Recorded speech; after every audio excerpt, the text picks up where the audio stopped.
Hello, I am going to be reading Sir Charlie Stinky Socks and the Really Frightful Night by Christina Stevenson. This is the second in the Sir Charlie Stinky Socks series, so let's get started.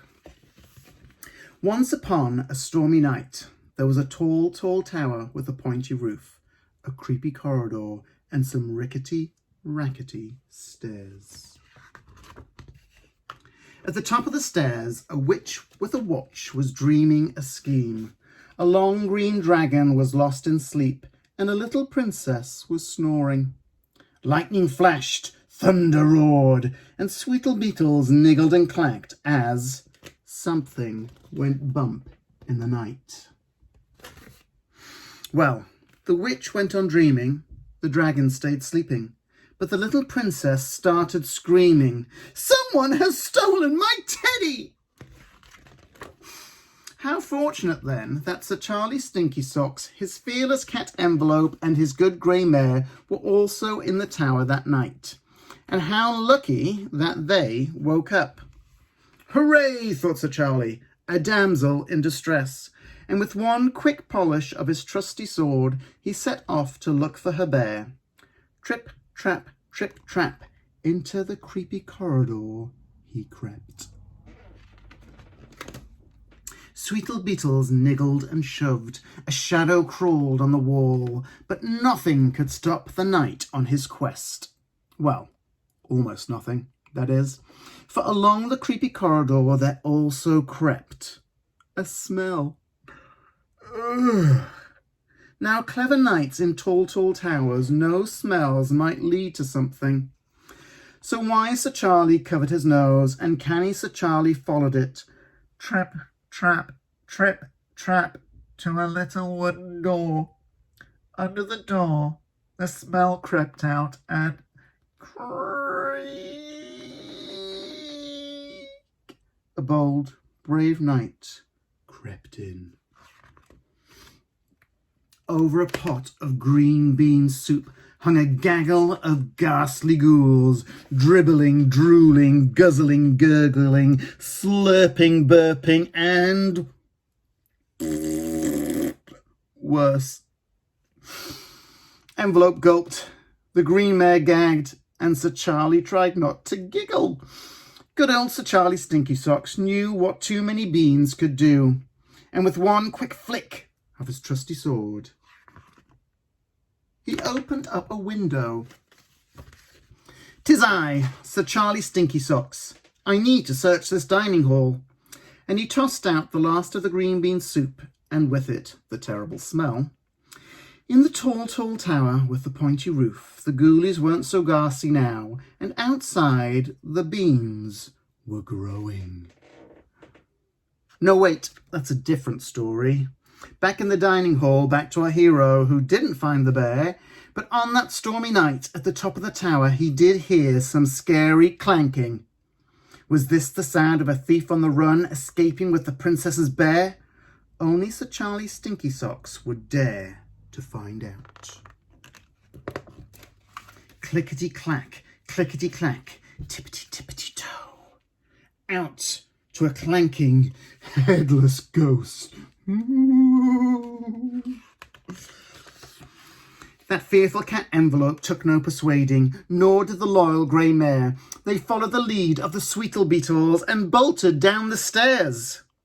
More's the pity for them, indeed, for had they stopped, had they waited, they might have heard the wailing that came from below.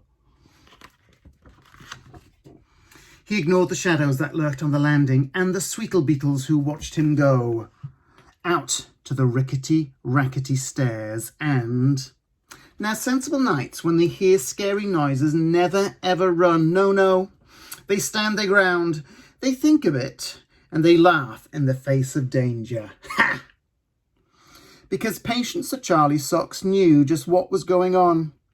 If most of the ghost was at the top of the stairs, then the rest had to be at the bottom. So clever.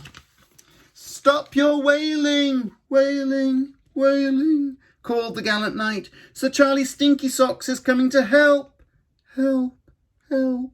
And he took the ghosties by the hand and led him down the stairs.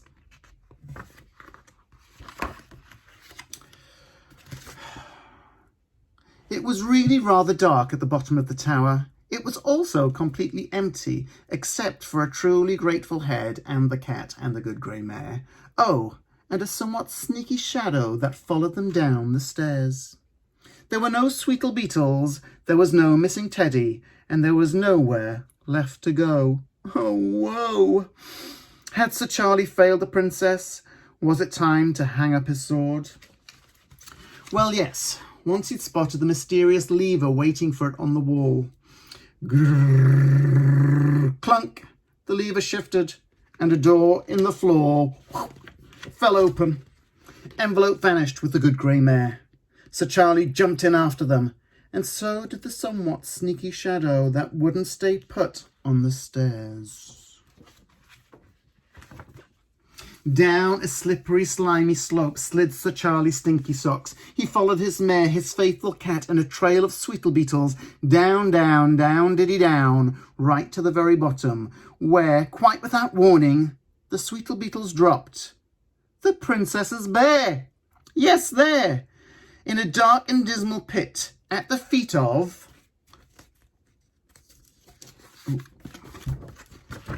the cellar dweller! Dun, dun, dun. Envelope froze. The grey mare fainted, but Sir Charlie didn't falter. He may have forgotten his trusty sword, but he hadn't forgotten his courage. In the name of Sir Charlie Stinky Socks, said the bold, brave, curious knight, tell me what is going on. Sir Charlie glared at the cellar dweller. The cellar dweller looked at the floor. Just as I thought, said Sir Charlie to the monster. You made them steal the bear.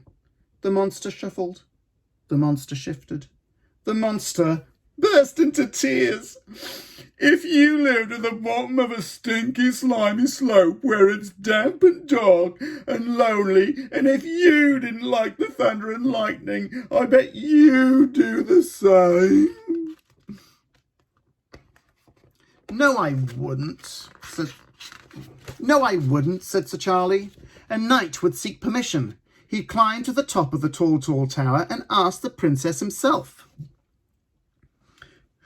But I wouldn't he be scared, stammered the cellar dweller. Of what? Said Sir Charlie Stinky Socks. The ghoulies aren't ghastly, the ghosties stop clanking, and the only monster is you. Oh, no, it's not, said the cellar dweller. Haven't you met the princess? She's spoilt, she's rotten, she's always screaming, and someone like that would say no. Perhaps she wouldn't, said the kind Sir Charlie. Maybe she's not that bad. With that, the sneaky shadow that followed them shuffled into the light. Would you believe it? Attached to the end was a smiling little princess who looked at the monster, looked at the cellar, and looked at the rubbish around. This is no place for a monster to live, she said to the cellar dweller.